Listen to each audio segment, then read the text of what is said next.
Today we're going to be kickstarting a series of videos I may or may not release. Just depends on your guys' perception of them, if you guys want or care for them or not. But basically the idea is me doing a very basic, almost fictional like draft reports on guys I think are my top 5 prospects at a handful of positions, as well as one sleeper candidate. This video is going to be about QB specifically, but the next set would possibly be skill position players or linebackers or DB, something like that. Anyways, let's jump right into this with the number 1 QB ranked on my, and when I say my, I mean literally in my personal opinion. So take that however you want.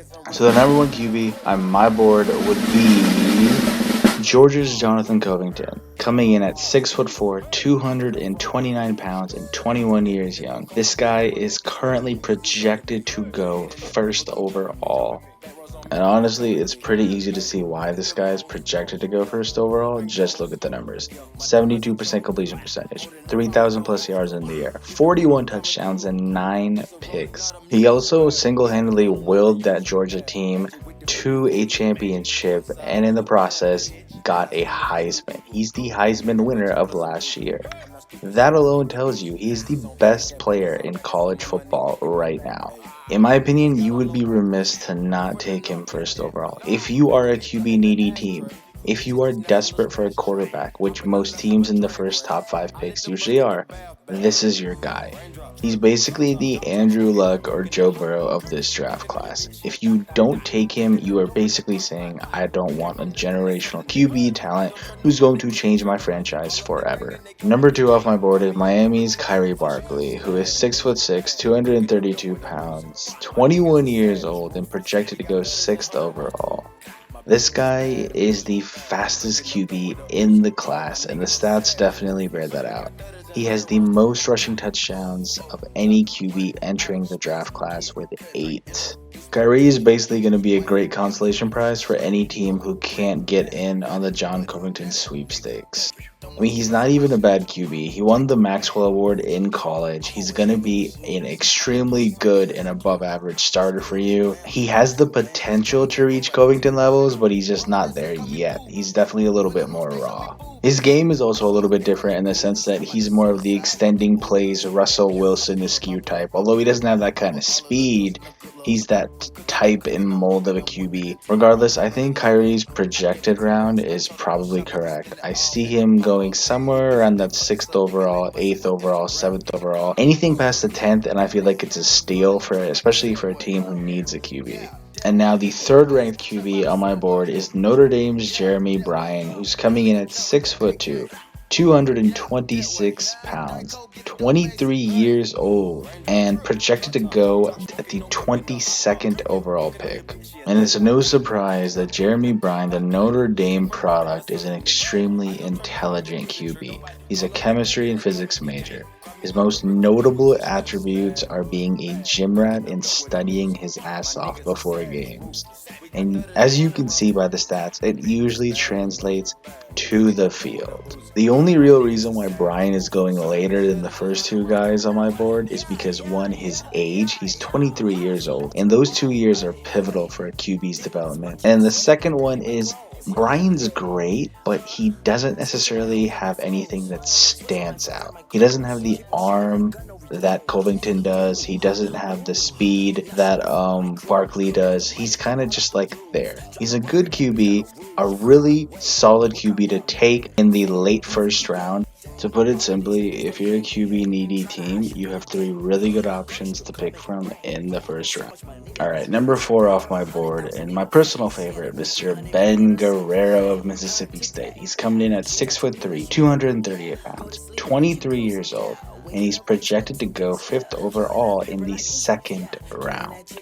Well, what do I like about this guy? If you know me, you know that I'm an enormous slut for 2 things: speed and throw power. While this guy may not have the speed, he does indeed have the throw power. This guy has probably the best arm of any QB entering the draft this season. And with a great arm comes great responsibility, and that is why you find this guy out of the first first round. He loves to take deep shots, hence why he has the most amount of yards passing out of all QBs at 4,000. He's a giant risk taker, and that shows not only on the field with his 15 picks, but also off the field. He's been arrested before for a DUI. He's known as doing crazy things, staying up late night, partying, so he's definitely going to need good surroundings. If head coach junk was a quarterback, it would probably be this guy. Either way, I think Mr. Ben is a great fit for almost any organization, but you're gonna need to be patient. He's not gonna come in there and be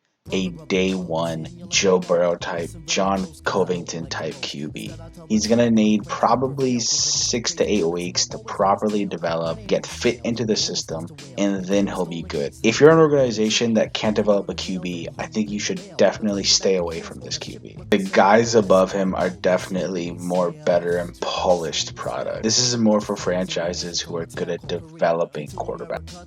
And last but not least, we have the 5th ranked QB on the board, Jason Williams of Arizona.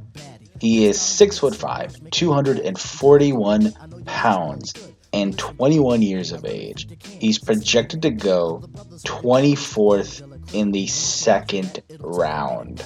So Jason Williams is not a bad quarterback, but he's also not a great quarterback, as you can see by the stats. He was originally getting first round draft hype, but then a string of injuries, which happened 2 times in a row in 2 separate seasons, resulted in a lot of that hype diminishing into where he's now a late 2nd rounder. At this point, you only draft Jason Williams if you feel like your organization as a whole can develop him. More importantly, you have to deal with the fact that he might be injury prone.